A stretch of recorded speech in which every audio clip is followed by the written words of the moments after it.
Agora está começando Jornal Página 1. O que aconteceu nas últimas 24 horas na cidade de Paranavaí e região. Notícias policiais, política, esporte. Tudo num só informativo. Jornal Página 1. Olá, muito bom dia. Hoje é dia 28 de agosto de 2019, é quinta-feira. Está faltando apenas 124 dias para o final de 2019. Está no ar o Jornal Página 1, direção e apresentação de Beto Neves, central de produção Rádio Escala FM e supervisão de Leila Fachin. As principais manchetes de hoje: projeto prevê isenção de carência para auxílio-doença a portadores de fibromialgia. Agora no Banco Central, órgão sucessor do COAF vai combater ilícitos no sistema financeiro. Reforma tributária é tema discutido no Senado. Reforma da Previdência, também você vai ficar sabendo, a transição para trabalhadores da iniciativa privada. A partir de agora, estas e outras notícias aqui no Jornal Página 1, que está apenas começando.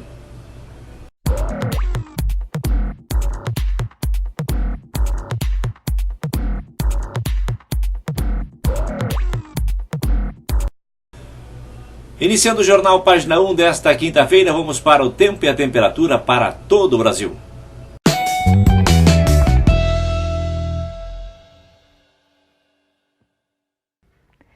Nesta quinta-feira, uma frente fria vai começar a se aproximar da região sul do país e várias áreas da região ficarão em situação de pré-frontal. Isso significa que com a aproximação do sistema, as temperaturas vão ficar mais elevadas durante a tarde, a sensação vai ser de calor e podem ocorrer algumas rajadas de vento de até 60 km por hora em todas as áreas da região. A chuva deve acontecer apenas à noite sobre áreas próximas à Campanha Gaúcha e também sobre a região de Pelotas. A expectativa é de um dia de sol forte em praticamente toda a região sudeste, parte do centro-oeste até o interior da região nordeste do Brasil. Mas o dia ainda fica com bastante nebulosidade sobre áreas próximas ao interior capixaba, região da Grande Vitória, também sobre áreas próximas ao Vale do Jequitinhonha e Rio Doce, e na região da capital do Espírito Santo, o dia pode começar com garoa. A expectativa é de chuva a qualquer hora, mas com fraca intensidade sobre a região de São Mateus e áreas do extremo sul do estado da Bahia. A chuva também pode acontecer desde cedo entre as capitais Aracaju e Salvador, mas sem alerta para temporais. E nas demais áreas da costa leste da região nordeste, a chuva permanece acontecendo de forma passageira.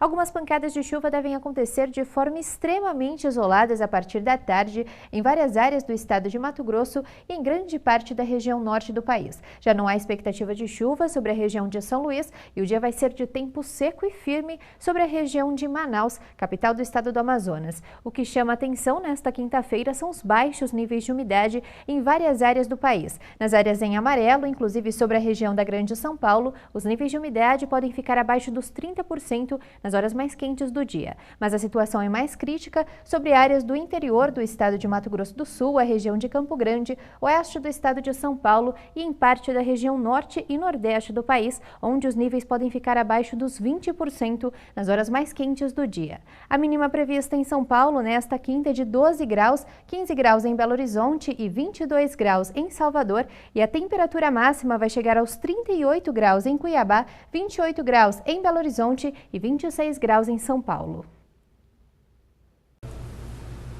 Um projeto prevê isenção de carência de auxílio-doença para portadores de fibromialgia. A fibromialgia foi incluída pela Comissão de Constituição e Direito no rol de doenças que dispensam tempo de carência de 12 meses de contribuição para ter direito a benefícios previdenciários. A proposta, originada por sugestão popular no Portal da Cidadania, foi convertida em projeto de lei pelo senador Flávio Arnes, do Paraná. O texto será analisado pelos senadores. Dores fortes na coluna, nos membros e na mandíbula, acompanhada de insônia, fadiga e episódios de ansiedade. É isso que a Célia sente quase todos os dias há 9 anos. Ela sofre de fibromialgia, uma síndrome caracterizada por desconfortos crônicos em várias partes do corpo que pioram de acordo com o quadro emocional. Quando você fica muito ou preocupada ou cobrada, as dores parece que aumentam mais. Dores na cabeça, tem dores aqui, tem dores forte aqui, atrás também. Para aliviar o incômodo, ela já fez fisioterapia, acupuntura e hidroginástica. E toma relaxantes musculares e analgésicos. Pela grande quantidade de licenças médicas necessárias para se tratar, acabou sendo mandada embora do emprego, que demandava esforço físico. Eu fazia tudo muito rápido, fazia muito fácil, as coisas eu levava. Agora eu sinto muito pesada na hora de fazer o serviço, até o próprio serviço, né? Que seria para cuidar de criança, né? Eu não tenho o mesmo pique. Quem contribui para o INSS e é acometido por alguma das doenças listadas na Lei dos Planos de Benefícios da Previdência e ainda é considerado incapaz de trabalhar, tem direito de receber auxílio-doença e aposentadoria por invalidez sem precisar cumprir o período de carência referente a 12 meses de contribuição. Mas a fibromialgia não faz parte dessa lista. A partir de uma sugestão legislativa recebida pelo portal E-Cidadania, o senador Flávio Arnes apresentou um projeto de lei para incluir a fibromialgia nesse rol. Arnes acatou parcialmente a proposta de iniciativa popular, que recebeu mais de 20 mil apoiamentos. Essas pessoas que apresentam esta dificuldade precisam, da parte do poder público, ter um olhar especial. Porque, de fato, a cidadania, a dignidade tem que ser assegurada. O que a gente procurou fazer, né, dada essa circunstância de afetar completamente o desempenho pessoal, a atividade pessoal e a vida diária dessas pessoas. O relator lembra que esses benefícios previdenciários não serão concedidos antes de perícia médica. Haverá um regulamento, obviamente, da parte dos órgãos próprios, para dizer para as pessoas, olha, entregue este documento, esse diagnóstico, essa situação, e vai entrar nos procedimentos habituais, normais, administrativos, para requisitar, então, a possibilidade de exercer esse direito. Outro projeto que trata da fibromialgia também está na pauta da Comissão de Assuntos Sociais. O senador Lucas Barreto quer incluir a síndrome na lista de doenças que autorizam isenção do imposto de renda das pessoas físicas sobre proventos de aposentadoria ou reforma, como é o caso dos militares. Na Comissão de Assuntos Sociais, a proposta também é relatada pelo senador Flávio Arnes. Agora, no Banco Central, um órgão sucessor do COAF vai combater ilícitos do sistema financeiro, é o que diz Roberto Campos Neto. O presidente do Banco Central, Roberto Campos Neto, destacou a importância da autonomia da instituição e ressaltou que a criação da unidade de inteligência financeira vai absorver todas as ações do Conselho de Controle de Atividades. Destaco também uma das ações da Agenda BC-RESH, posta em andamento com colaboração dessa Casa, atualmente em trâmite no Congresso, que é o projeto complementar que dá autonomia operacional ao Banco Central. Como tenho destacado, um Banco Central autônomo reduziria o custo de condução da política monetária voltada à estabilidade de preço por meio do aumento de sua credibilidade, ao mesmo tempo que estaria melhor equipado para promover as mudanças necessárias no nosso sistema financeiro. E aqui nós temos dois gráficos que mostram a inflação e o nível de independência do Banco Central, ou seja, nos diversos países, quanto mais independente é o Banco Central, menor a inflação e menor é a volatilidade, ou seja, a instabilidade de preços ao longo do tempo. Então, você tem uma inflação menor e menos volátil quanto mais independente você é.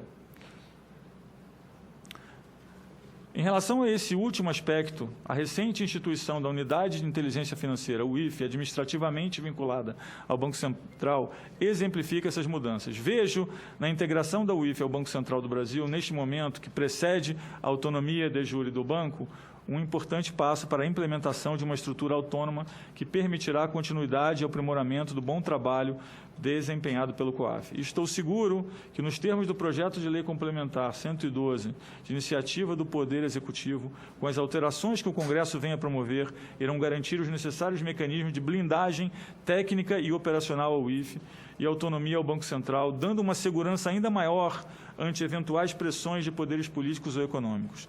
A vinculação administrativa da UIF ao Banco Central se dará por dois canais.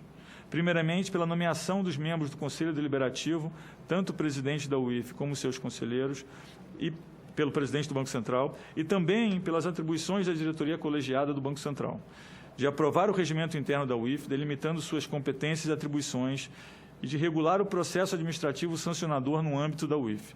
Destaco que a UIF será ligada ao Banco Central, mas não será um departamento do banco, e que o provimento de pessoal da unidade não se confundirá com o provimento do pessoal para o Banco Central. Este arranjo garante à UIF a manutenção e ampliação de toda a extensão de sua trajetória, de sua autonomia técnica e operacional. Em suma, a criação da UIF com uma estrutura ligada ao Banco Central, absorvendo as atribuições do COAF, em associação com a autonomia do Banco Central, será um passo importante, tanto em nossa integração à comunidade internacional, quanto na geração de inteligência financeira voltada ao combate de ilícitos em nosso país. Os últimos 20 anos são forte testemunho de que a condução autônoma da política monetária, com transparência e responsabilidade, conduz simultaneamente a patamares mais baixos de inflação e juros. Os termos do projeto de autonomia do Banco Central, com as alterações que o Congresso vem a promover, irão garantir a necessária segurança técnica e operacional, oferecendo ao Banco Central e à UIF uma condição ainda melhor para a continuidade dos trabalhos que essas instituições têm prestado à sociedade. Reforma tributária é tema de 2 audiências públicas na Comissão de Constituição e Justiça. O debate sobre as alterações da Constituição para mudar o sistema tributário começou na última semana com o ciclo de debates que foi promovido pela Comissão de Constituição e Justiça, onde o relator é o senador Roberto Rocha, do PSDB do Maranhão. A reforma tributária tramita simultaneamente com a da Previdência. As reuniões fazem parte de um ciclo de audiências públicas marcada pela CCJ para debater o assunto. Atualmente, tramitam no Congresso pelo menos 2 grandes propostas de emenda à Constituição que mexem nas regras tributárias. Os textos unificam os principais tributos sobre consumo, criando o IBS, Imposto sobre Bens e Serviços de Competência da União, Estados e Municípios. O senador Roberto Rocha é o relator do projeto no Senado. O parlamentar deve apresentar o parecer até o final de setembro. A reforma da Previdência, você vai ficar sabendo agora, vai conhecer como serão as regras da transição dos trabalhadores da iniciativa privada. Como ficam as regras de transição para o direito à aposentadoria para trabalhadores da iniciativa privada pelo texto aprovado na Câmara dos Deputados?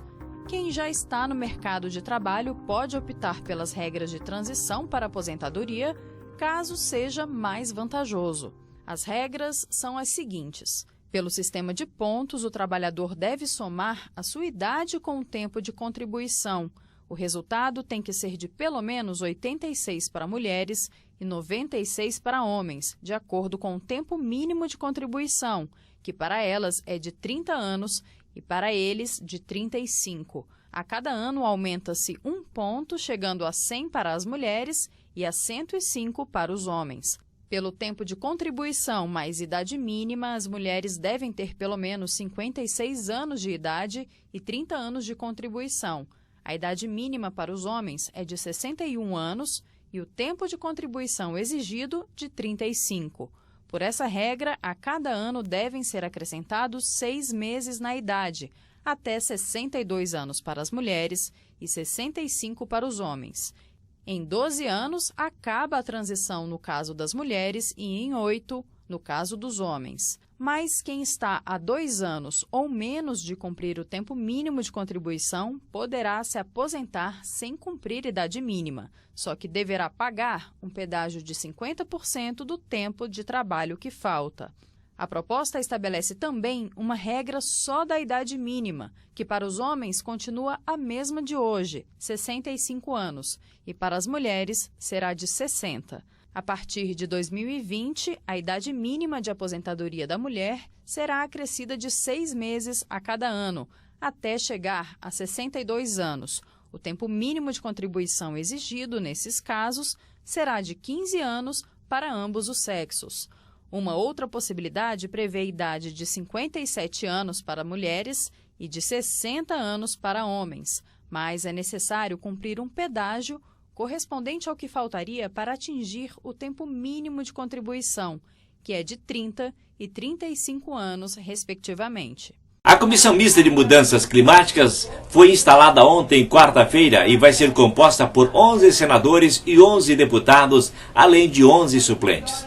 Bom dia, senador. Muito obrigada por aceitar conversar aqui com a gente. Senador, essas queimadas, elas acenderam um alerta, e não só no Brasil, mas no mundo, provocaram protestos e até uma crise internacional. De que forma que essa comissão vai poder contribuir nesse momento, principalmente, mas no futuro também, para isso, com essa questão? Bom, a primeira etapa é estabelecer um espaço adequado para diálogo da sociedade e do governo federal. A gente não pode mais ignorar os dados que são trazidos pela ciência. Ao longo do primeiro semestre, vários alertas foram acionados e o governo não se mobilizou, que foi um equívoco. Agora se alertou, está começando a fazer algumas atividades, é preciso torná-las permanentes, garantir financiamento adequado para as atividades de monitoramento e fiscalização e, principalmente, interagir com os vários atores que cuidam do clima ao redor do globo. A comissão vai trabalhar principalmente com debates? Sim, você tem uma possibilidade de produção legislativa após o trabalho da comissão, ou seja, identificados pontos fracos da nossa legislação, ela vai ser fortalecida, mas ao mesmo tempo fazer o monitoramento e fiscalização das atividades do governo. A gente precisa ter que essa responsabilidade seja bem executada. Pois é, ela pode então fiscalizar, não é uma CPI, mas ela pode fiscalizar, ver se o governo está aplicando bem os recursos? Sim, a gente vai hoje apresentar já o esboço do plano de trabalho, a gente deve escolher lá o nosso relator, alguém da Câmara dos Deputados, algum deputado federal, e dar andamento a esse plano de trabalho de uma forma sóbria, mas muito rápida. Nós precisamos acelerar a fiscalização, acabar com a etapa de debates estéreis, questionando a ciência, questionando dados que são reconhecidos mundialmente e passar para a prática. Ainda está em tempo de fazer atividades, porque nós temos o mês de setembro como o mês historicamente mais grave das queimadas, e uma atuação firme agora do Congresso e do governo federal tende a ajudar na situação. Agora, senador, essa comissão vai ser formada por deputados e senadores de ambos os partidos. A gente sabe que que as posições do governo na área ambiental são criticadas. Como fazer com que essa comissão não acabe sendo um lugar de confronto, essa polarização aconteça na comissão e acabe não produzindo resultados? A grande questão é você garantir que o respeito aos dados da ciência seja efetivo. Quando você traz os dados para a mesa, quando você vê as experiências que funcionam, os vários casos de sucesso de trabalho de monitoramento, a redução histórica que se teve em desmatamento e queimadas, você consegue trazer para um ponto mais de realidade, deixando de lado essa questão ideológica que serve apenas para discurso eleitoral. O senhor falou nessa questão de financiamento. A gente viu aí que está tendo no governo, ontem o ministro disse que aceita ajuda internacional, o ministro Onyx disse que não vai aceitar a ajuda do Grupo G7. Como é que o senhor vê essa questão, senador? Na história da política você sabe perfeitamente que quando você tem problemas internos, arrumar um inimigo externo é muito bom. Que as pessoas esquecem os problemas de verdade que estão acontecendo e passam a cuidar dessa suposta briga com países. Na realidade, se o governo federal garante financiamento, tanto faz se ele vem de fora ou do orçamento próprio. O importante é ter dinheiro suficiente para fiscalizar. As licitações para equipamentos estão suspensas, você não tem contratação de pessoal, você tem uma carência imensa de pessoal e não tivemos mobilização até a semana passada.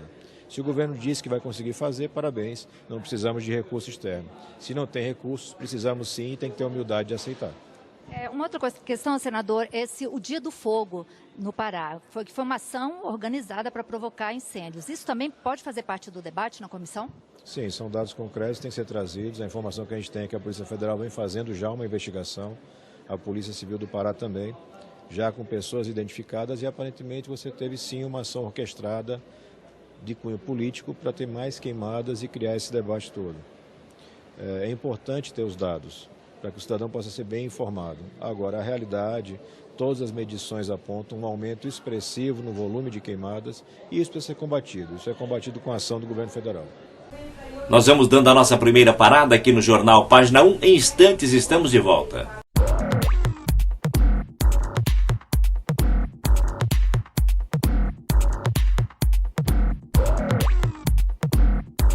Quando se faz apoio cultural, não é só você quem ganha por ter seu comércio divulgado. A comunidade toda ganha. A Rádio Comunitária leva cultura, informação e interação direta com o ouvinte, contribuindo diretamente para o desenvolvimento da comunidade. Anuncie. Apoio cultural é legal. Lei 9.612/98 e Portaria 4.334/2015 do Ministério da Ciência, Tecnologia, Inovações e Comunicações. Seja um apoiador cultural. Maringá tem a concessionária Kia Pet Caminhões de Ônibus, representante MAN Volkswagen, atendendo o noroeste do Paraná. O melhor atendimento em vendas de veículos novos, usados, peças e assistência técnica. Para informações de vendas, agendamento de serviços, revisões e assistência técnica, ligue 44 31 25 99 99. Kia Pet Caminhões de Ônibus, BR 376, quilômetro 188, em frente ao posto Amigão, saída para Marialva. Kia Pet Caminhões de Ônibus.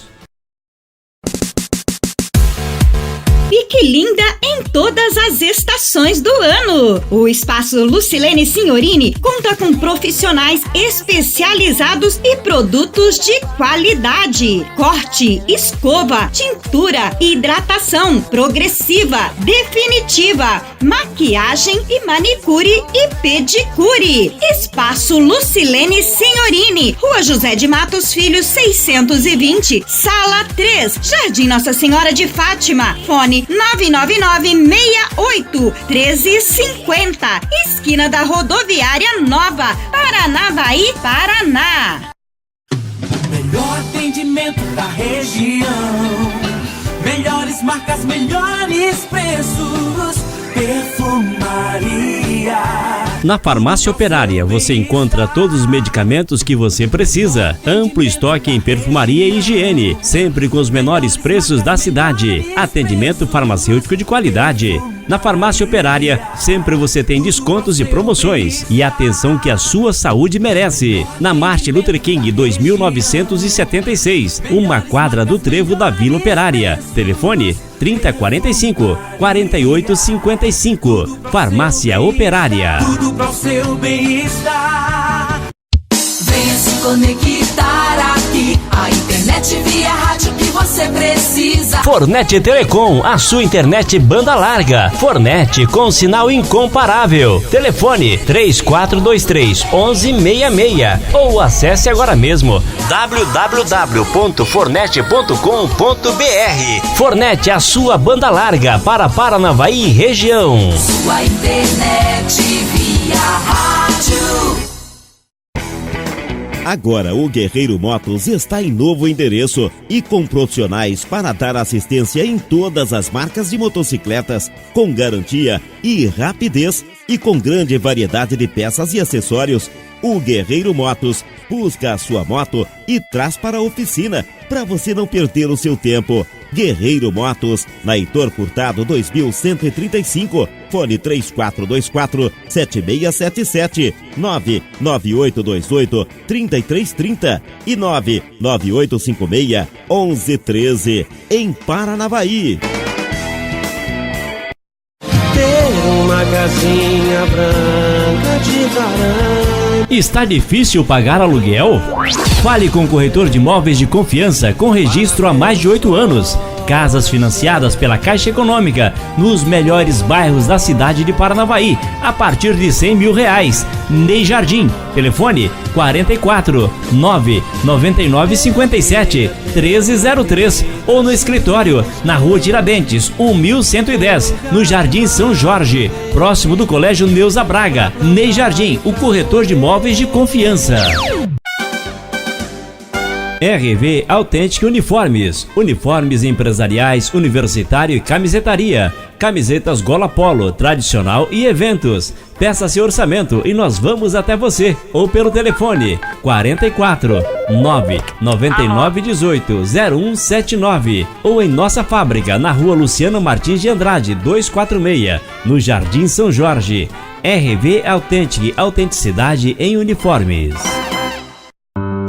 Todo dia é dia de ficar bonita. Cuidar da aparência é fundamental. Por isso, o Salão de Beleza Scala Hair está sempre pronto para lhe atender. Atendimento unissex, tinturas, reflexos, cortes, escova, luzes, queratinização, progressiva, tratamento capilar, química em geral. Cuidados pessoais são fundamentais. Por isso, prefira sempre o Salão de Beleza Scala Hair. Rua Antônio José da Silva, 1656, ao lado da Rádio Scala. Jardim Simara, no telefone 9820-5554. É hora de usar o melhor.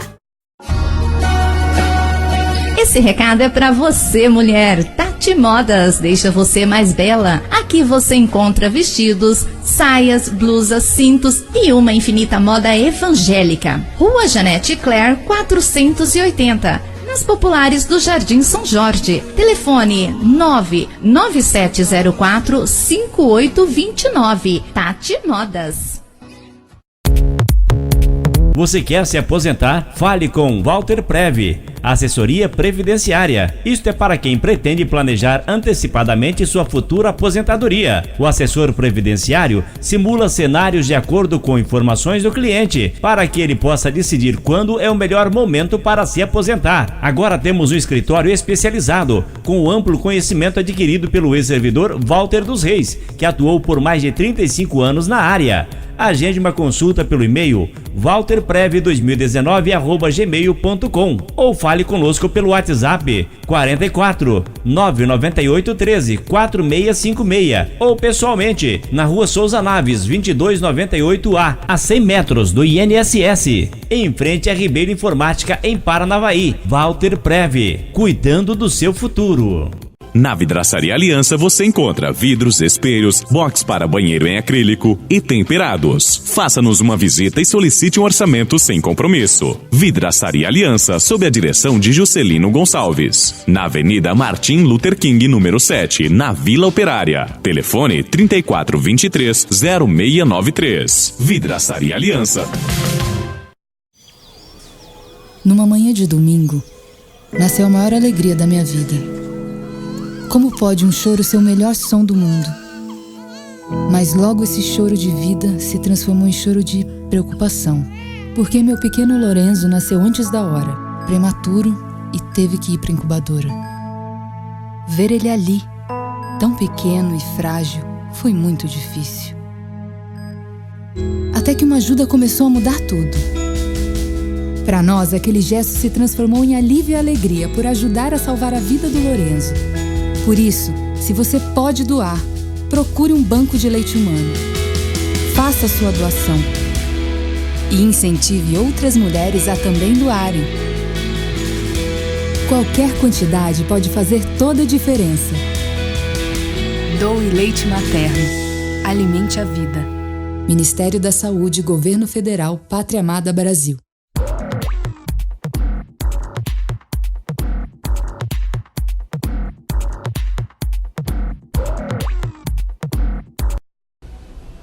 Já estamos de volta com o Jornal Página 1. As queimadas na Amazônia foi repercussão internacional e fez parte de todos os discursos no plenário do Senado na segunda-feira passada. O número de focos de queimadas na Amazônia em agosto já ultrapassou a média histórica dos últimos 21 anos, de acordo com o Instituto Nacional de Pesquisas Espaciais, INPE. O G7, grupo formado pelas 7 maiores economias do mundo, decidiu desbloquear uma ajuda de emergência para combater os incêndios.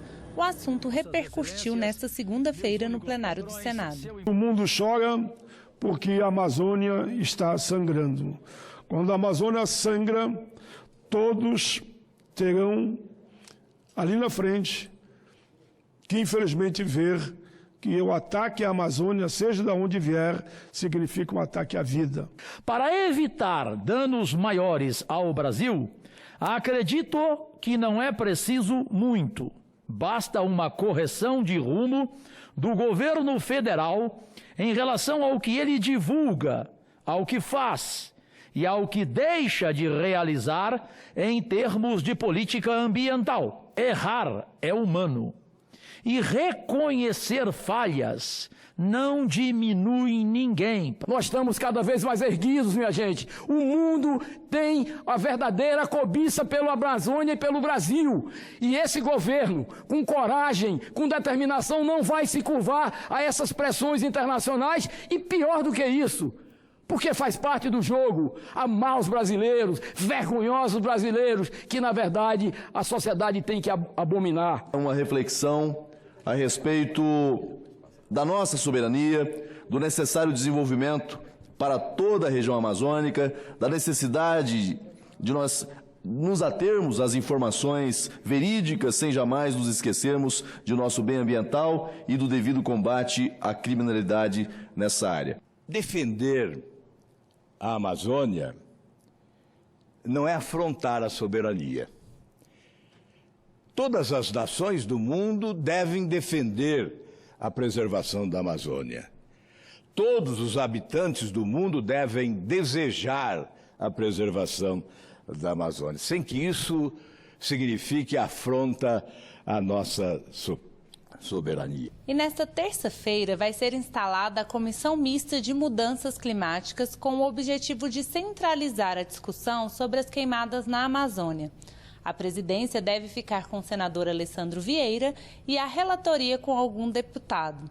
O início das atividades do grupo vai contar com a presença do presidente do Senado e do Congresso, Davi Alcolumbre. O presidente da Comissão de Relações Exteriores e Defesa Nacional disse que é preciso verificar se o aumento das queimadas não se deu pelo clima seco desta época do ano. Vincular isso a uma situação corriqueira e habitual que todos os anos acontece no nosso país, aí sim eu entendo que pode estar havendo uma especulação mais política dessa situação. Daqui a pouco vão culpar o governo de quase todas as coisas que acontecem por aí.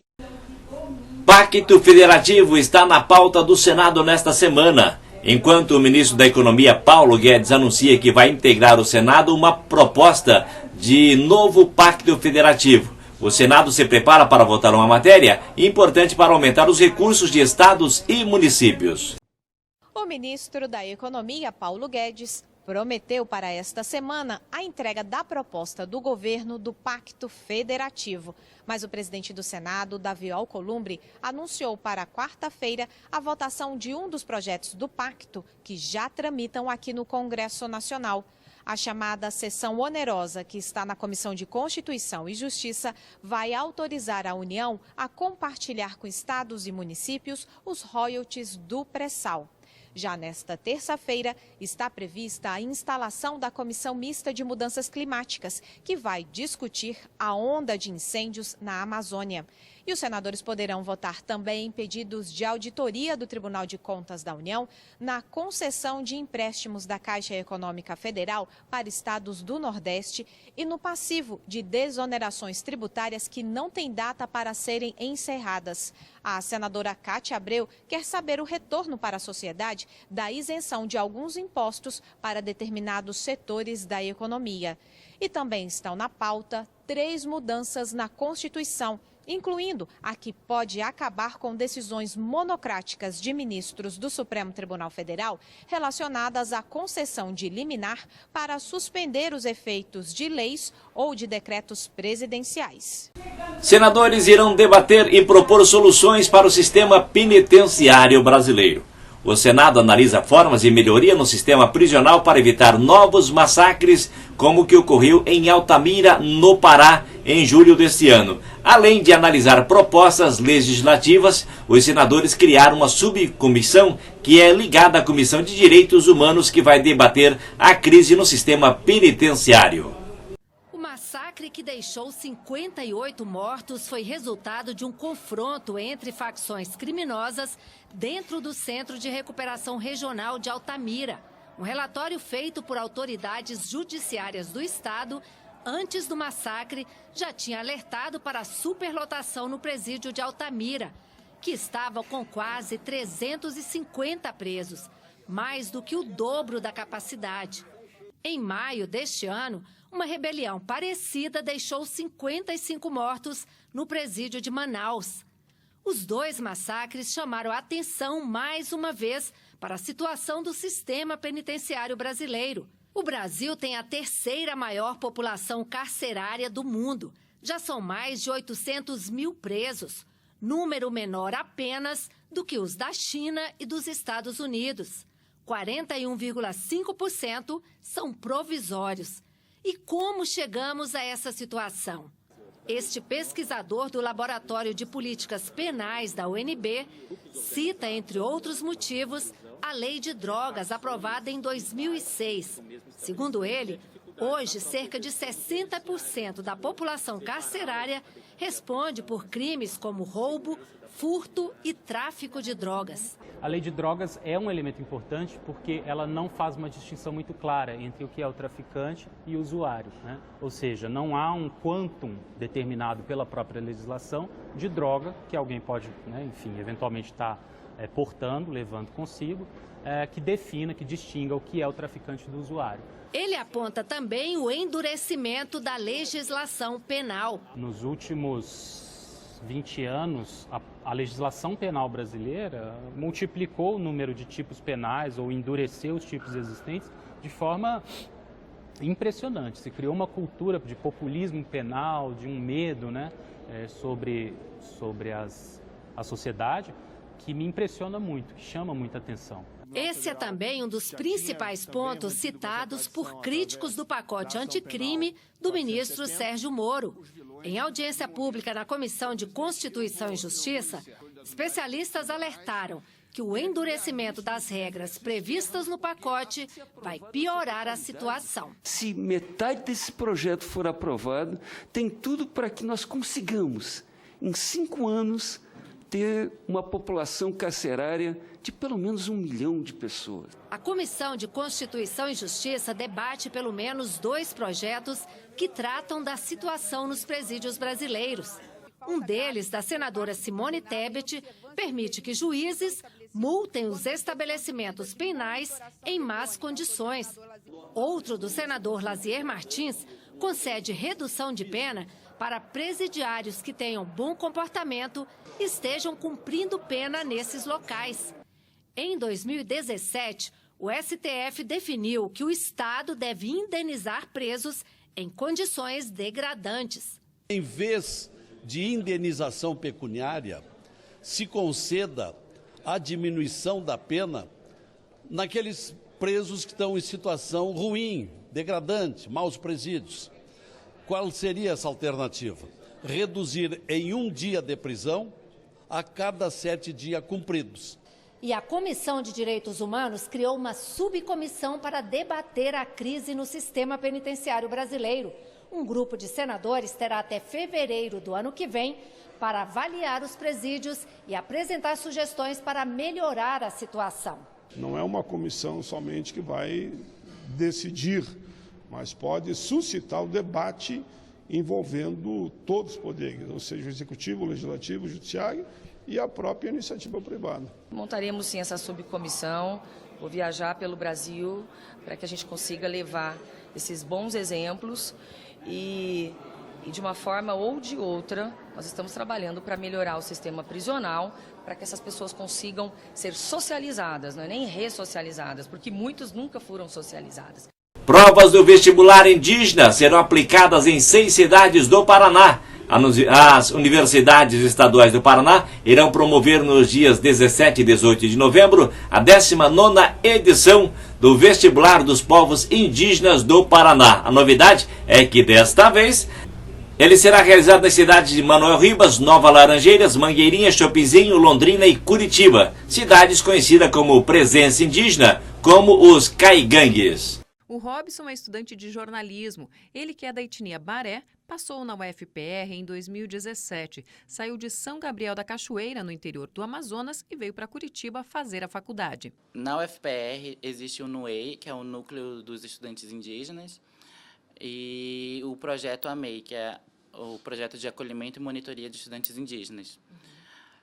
Dentro desse projeto, eles fazem acolhimento logo na primeira semana, que é a semana da matrícula. Então, a gente vai fazer a matrícula e já conhece os campos também da UFPR. E ao decorrer do nosso ano de calouro, eles vão acompanhando o nosso desenvolvimento na universidade. Os estudantes indígenas que já concluíram o ensino médio podem tentar uma vaga em uma das 7 universidades estaduais do Paraná e na Universidade Federal do Estado. A novidade deste ano é que o vestibular dos povos indígenas vai ser regionalizado. Nos anos anteriores, o vestibular era feito em apenas uma universidade. Esse ano ele está regionalizado em 5 cidades e em 2 aldeias indígenas, a de Mangueirinha e do Rio das Cobras. Assim, para facilitar o acesso dos indígenas para a realização da prova. As inscrições podem ser feitas até o dia 30 de agosto pela internet. O edital completo está disponível no site da UFPR. O professor da CUI, a Comissão Universitária para os Índios, diz que o Paraná é o único estado do país com um vestibular específico para indígenas. Transforma aí muito a vida deles, não só deles, da comunidade, porque muitos deles moram nas aldeias e voltam e prestam serviços depois da sua formação na própria aldeia. A universidade ela tem que ser diversa, então tendo esse vestibular específico para a comunidade indígena, faz com que a gente, se sinta mais seguro de entrar numa universidade que recebe muito bem a gente, que pensa na gente e pensa que aquele lugar deve conter também estudantes indígenas. O Jornal Página 1 vai ficando por aqui. Nós voltamos amanhã trazendo mais informações para você.